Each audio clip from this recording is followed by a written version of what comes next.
Bonjour, bonjour les créatives et les créatifs. Aujourd'hui, nous allons faire du mix média. Donc dans un premier temps, j'installe, je badigeonne mon papier de Gesso, d'abord dans un sens puis dans l'autre, donc 2 couches successives pour avoir vraiment un fond imperméable. Ainsi, je peux vaporiser un petit peu d'eau pour faire adhérer ma poudre Magical et enfin, je revaporise pour la faire réagir. Et là, la magie opère. Donc, les pigments réagissent à l'eau et là, voilà, une petite effusion, émulsion plutôt de couleurs arrive.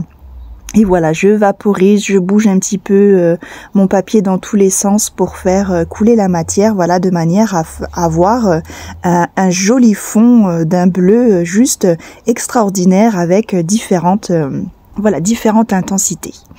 Ensuite, je prends ma photo, la jolie photo que Laure nous a envoyée de son voyage en Inde et qu'on n'a pas pu s'empêcher, toute la d'été de Make For, de la scraper, voilà, parce qu'elle est vraiment trop géniale cette photo. Donc là, je la colle avec du vernicole, donc déjà sur le dos de la photo, puis je recouvre entièrement la photo, comme ça va la protéger des différents supports que je vais utiliser donc sur mon papier. Voilà, comme ça ma photo sera vraiment bien protégée. Je fais sécher tout ça au heat gun, voilà, je m'assure avec la main que tout soit bien sec avant de passer à l'étape suivante. Là, je prends mon pochoir papillon et je vais donc lui apposer des ailes.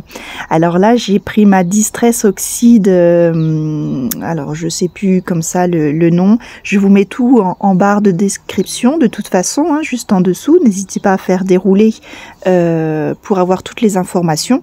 Donc j'utilise plutôt la brosse, je préfère que le tampon mousse. C'est un petit peu plus précis. Et alors pardon pour ma tête, mais voilà, je passe un petit peu devant.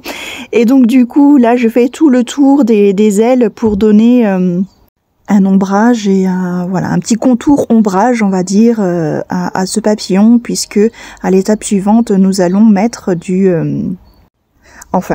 pour être plus précise, de la pâte à structure, mais pour être franche, moi, voilà, perso, j'achète plutôt chez Action du mastic que j'achète en pot. Et honnêtement, voilà, ça s'étale plutôt bien avec une petite spatule. C'est légèrement granuleux, mais c'est pas si désagréable et ça fait bien le job. Voilà, je trouve que ça a plutôt un bon rapport qualité-prix. Donc oui, n'hésitez pas à utiliser ce produit. Voilà, après ça c'est chacun qui voit.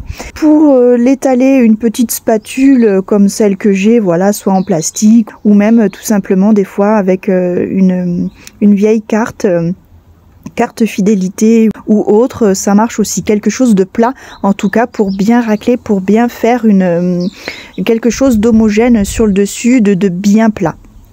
Voilà, essayez de pas trop déborder. On peut toujours gratter le contour si on déborde, mais voilà, tant que c'est pas sec. Ensuite, on enlève délicatement le pochoir pour voir apparaître donc notre joli motif. Et là, c'est toujours un petit moment magique et très satisfaisant, je l'avoue. Ensuite, je nettoie mon pochoir et je le place à l'envers, donc de l'autre côté, puisque c'est un pochoir aile de papillon qui n'a pas les mêmes ailes de chaque côté, mais là j'avais envie que Laure ait les mêmes ailes de papillon.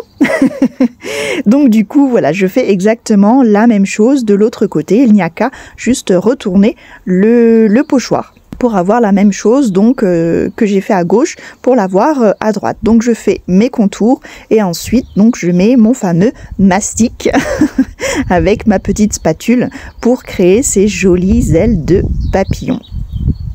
Quand on enlève notre pochoir, on peut s'apercevoir qu'il y a quelques débords, donc tout de suite je racle avec ma spatule pour pouvoir les enlever avant que ça sèche. Autre technique maintenant, le washi. Première fois que j'utilise un washi comme celui-ci et franchement c'est très satisfaisant. C'est un washi qui peut donner une image avec différentes couches successives en fait, hein, l'une en dessous des autres, où on vient reproduire une image, là en l'occurrence des crassulas. C'est vraiment très ludique et j'ai adoré utiliser ce washi. Et ça donne voilà, une petite originalité à notre création, une autre... voilà, un petit truc en plus, quoi. J'ai trouvé ça vraiment, vraiment génial. C'était la première fois et je n'hésiterai pas à le réutiliser et d'autres motifs parce qu'on peut en trouver d'autres encore dans la boutique Make For. C'est vraiment génial. Et vous voyez, ce motif est superbe.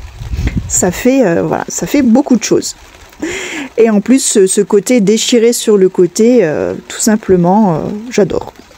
Donc j'en fais un petit peu à différents endroits, voilà, pour faire des rappels. Donc plus ou moins, là en haut à droite, j'ai fait le dessin en entier, mais sur d'autres parties de ma création, j'utilise le motif plus ou moins en entier, juste pour faire des rappels. Mais je ne veux pas, voilà, il faut faire des rappels, mais pas n'importe comment. Donc je dirais plutôt en 3 points. Vous allez voir qu'après celui en bas à droite, je vais l'enlever, ce qui va être de trop.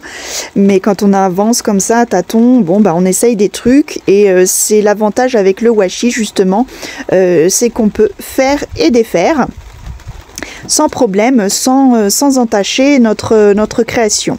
Voilà, donc vous voyez, 4 points, c'est beaucoup trop. On reste sur 3 points, c'est un très bon équilibre visuel et surtout de proportions différentes pour toujours cet équilibre visuel qui est important. La règle d'or, il ne faut pas l'oublier.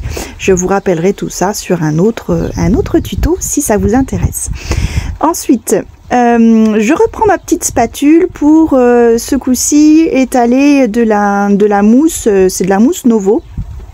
Voilà, de la mousse déjà colorée, légèrement nacrée et que je viens étaler donc sur ce pochoir un petit peu mandala dentelle, hein, je sais pas.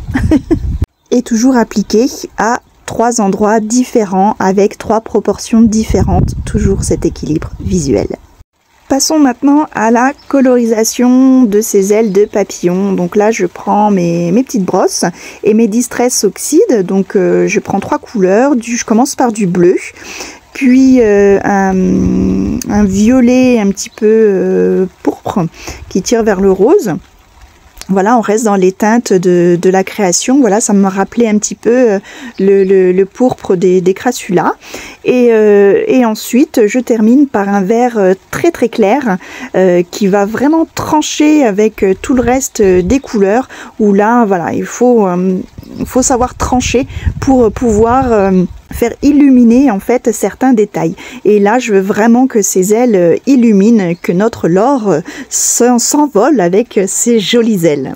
Donc le fondu n'est pas forcément facile à faire puisque la pâte à structure est un peu granuleuse, mais c'est pas grave, ça fait un joli effet quand même. Voilà, je trouve que ça fait son job. Ce petit morceau de washi m'embêtait, je voulais quand même qu'on voie les ailes en entier, donc eh bien voilà, je le retire et vous voyez, il n'y a pas d'incidence. Continuons maintenant avec une nouveauté All & Create, les Rubon. Qu'est-ce que les Rubon? Souvenez-vous d'il y a quelques années quand nous étions petites et que nous devions gratter ces dessins pour qu'ils... enfin ces images plutôt, pour qu'elles se collent à nos créations. Et bien voilà, All & Create l'a refait. Donc ce sont tout simplement des... j'arrive pas à retrouver le mot, hein, décidément. Si vous l'avez, dites-le moi en commentaire. Vous voyez, donc je découpe donc pour le coup là ces taches avec le petit bâtonnet fourni à l'intérieur. Je gratte l'image et elle vient se coller sur ma création. Donc ça se colle vraiment sur différents supports. Je vous invite à aller voir sur la chaîne YouTube de Make For où Wendy nous l'a présenté sur des tasses à café et c'est vraiment génial. Donc là j'optimise ma planche au maximum suivant suivant la place que j'ai de disponible sur ma création. Et donc je découpe voilà ces tâches et je viens les insérer de ci et de là dans ma création. Ça apporte vraiment un petit plus. Voilà, un autre vert et bleu dans ma création. Ça apporte également une autre texture, une autre dimension, parce que le mix média, c'est ça aussi. Ben, c'est justement la signification du mix média, c'est travailler donc différentes techniques pour avoir justement différentes textures, différentes matières. Voilà, vraiment travailler un maximum, exploiter toutes ces connaissances et toutes ces techniques et tout ce qu'on peut trouver sur le bureau. C'est un peu pour moi la définition du mix média. Voilà. Donc du coup, eh bien, je continue avec ce ruban à m'amuser. C'est aussi vraiment très ludique. Pour le coup, j'ai pris énormément de plaisir à scraper, enfin oui, à faire ce mix média de l'or avec toutes ces techniques et tous ces produits différents que vous pouvez retrouver donc sur la boutique Make4.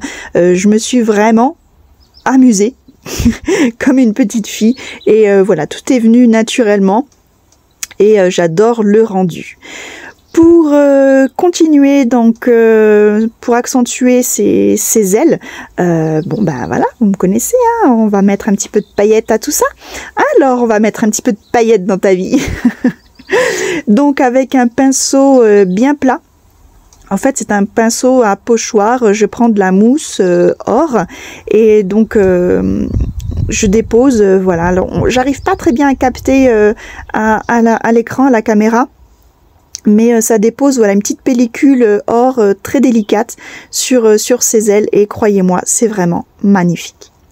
L'heure est maintenant venue de retirer donc ce scotch que j'avais mis pour me fixer un petit cadre, voilà. J'avais envie, j'aime bien cadrer les choses comme ça. Je trouve ça joli. Et du coup, donc avec un liner noir, je viens faire les contours un petit peu aléatoirement, comme ça, hein, pas forcément régulier.